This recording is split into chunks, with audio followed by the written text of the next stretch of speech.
한국에서 통과된 대북전단 살포 금지법이 표현의 자유 침해와 대북정보 유입 금지라는 지적이 이어지고 있는 상황에서 미국 의회 산하 초당적 기구인 인권위원회가 한국의 대북전단 살포 금지법과 관련한 청문회를 소집합니다. 청문회는 의회에 새로 선출된 의원들이 회기를 시작하는 내년 초에 열릴 예정인데 이례적으로 한국 정부의 인권 문제와 관련한 조치 등이 포괄적으로 검토될 것으로 보입니다. 첫 소식 이조은 기자가 보도합니다.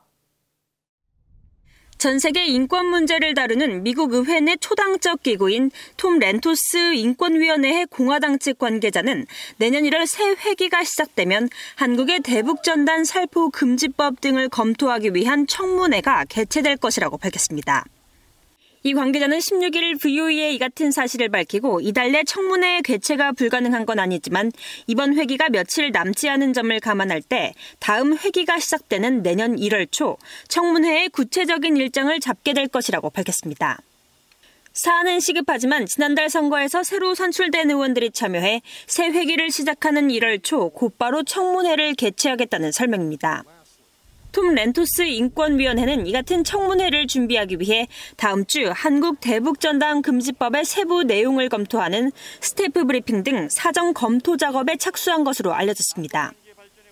청문회에 출석할 증인으로는 국무부의 인권 담당 고위 관리들과 전직 관리들은 물론 북한 인권단체 관계자를 비롯해 전문가 그룹이 채택될 가능성이 큽니다. 톰 렌토스 인권회의 청문회 증인으로는 국무부 인권 담당 차관보와 국제 종교자유 담당 대사와 같은 현직 고위 관계자들이 출석했었습니다. 앞서 지난 11일 톰 렌토스 인권위원회 공화당 측 공동위원장을 맡고 있는 크리스 스미스 하원 의원은 한국의 여당인 더불어민주당의 대북전단금지법 처리 방침을 강하게 비판하는 성명을 발표했습니다. 그러면서 대북전단 금지법이 최종 통과될 경우 이와 관련해 의회 청문회를 추진할 것이라고 예고한 바 있습니다.